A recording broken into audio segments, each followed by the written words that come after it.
ত্রিপুরা তপশিলি জাতি সমন্বয় সমিতি মেলাঘর অঞ্চল কমিটির উদ্যোগে মেলাঘর পার্টি অফিসের সামনে বিক্ষোভ কর্মসূচি সংঘটিত হয়। মির্জার অঞ্জলি সরকারের নৃশংস হত্যাকাণ্ডের প্রতিবাদে এবং অভিযুক্তদের দৃষ্টান্তমূলক শাস্তির দাবিতে এই বিক্ষোভ কর্মসূচি সংঘটিত হয়। উল্লেখ্য, 2 সন্তানের জননী অঞ্জলি সরকার হত্যা মামলায় পুলিশ ইতিমধ্যে 5 জন অভিযুক্তকে গ্রেফতার করেছে, যাদের মধ্যে স্থানীয় বিধায়কের ভাতিজাও আছে।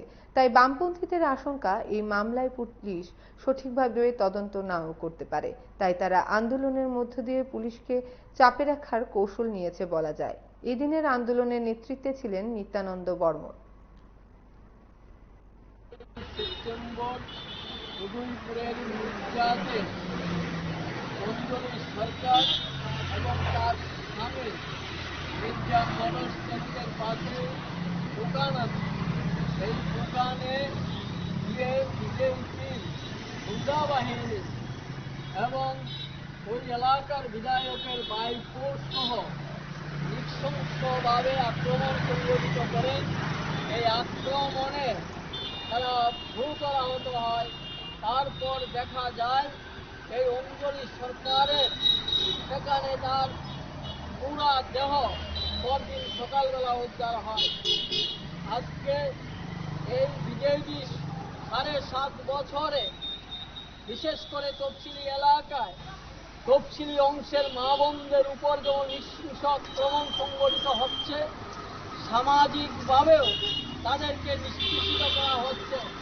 তার নিদর্শন হচ্ছে মির্জার অঞ্জলি সরকার।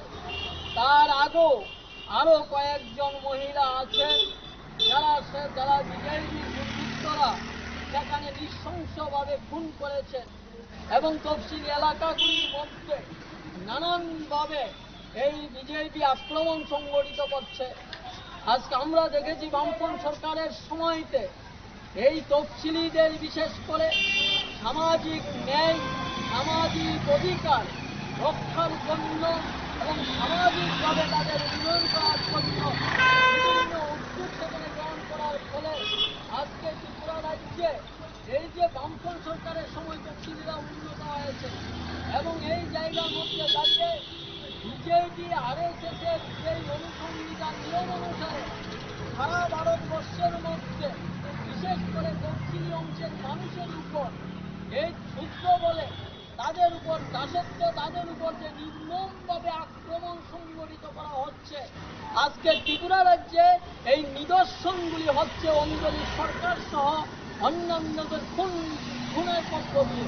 সেই জায়গার মধ্যে দাঁড়িয়ে আমরা বলতে চাইছি ত্রিপুরা তফসিলি জাতি সমন্বয় সমিতি আমরা আহ্বান জানাচ্ছি, এই রাজ্যের যে আইন শৃঙ্খলা অবনতি হয়েছে, এই আইন শৃঙ্খলার অবনতির ফলে এবং যারা সেখানে খুন করল তাদেরকে সেখানে এই যে তফসিলি অংশের মানুষ সেই জায়গার মধ্যে অন্যান্য অংশের মানুষও সেখানে খুন হচ্ছে এই রাজ্যের মধ্যে।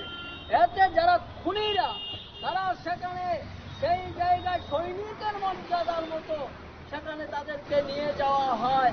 এই অবস্থানের মধ্যে দাঁড়িয়ে আমরা বলতে চাইছি, এই যে মানুষের তফসিলি অংশের মানুষের কাছে আমাদের প্রশ্ন, এই 7.5 বছরের বিজেপি এই তফসিলি অংশের মানুষদের উপর যে নির্যাতন, যে আক্রমণ সংঘটিত করছে, এই আক্রমণের বিরুদ্ধে এবং এই আপামর সেখানে জনসাধারণের কাছে আমাদের আবেদন, এই যে আইন শৃঙ্খলা অবনতি হচ্ছে, ত্রিপুরা রাজ্যে কোনো আইনের শাসন নেই, এই গুন্ডা রাজ সেখানে চলছে, এর বিরুদ্ধে আমাদেরকে সেখানে লড়াইয়ে অবতীর্ণ হওয়ার, আমাদেরকে সংগ্রামকে আরো দুর্বার করবার জন্য এবং পাশাপাশি আমরা বলতে চাইছি, এই যে মির্জাতে অঞ্জলি সরকারকে হত্যা করা হলো নৃশংসভাবে, এই হত্যাকাণ্ডের আমরা প্রতিবাদ জানাচ্ছি, নিন্দা জানাচ্ছি এবং অভিযুক্তদের দৃষ্টান্তমূলক শাস্তির দাবি করছি। এই দাবি নিয়ে এবং আমরা আমাদের এই অংশের মানুষের অধিকার নিয়ে লড়াই দুর্বার করবার জন্য সমস্ত অংশের তফসিলি সহ সমস্ত অংশের মানুষের কাছে আমরা আবেদন রাখছি।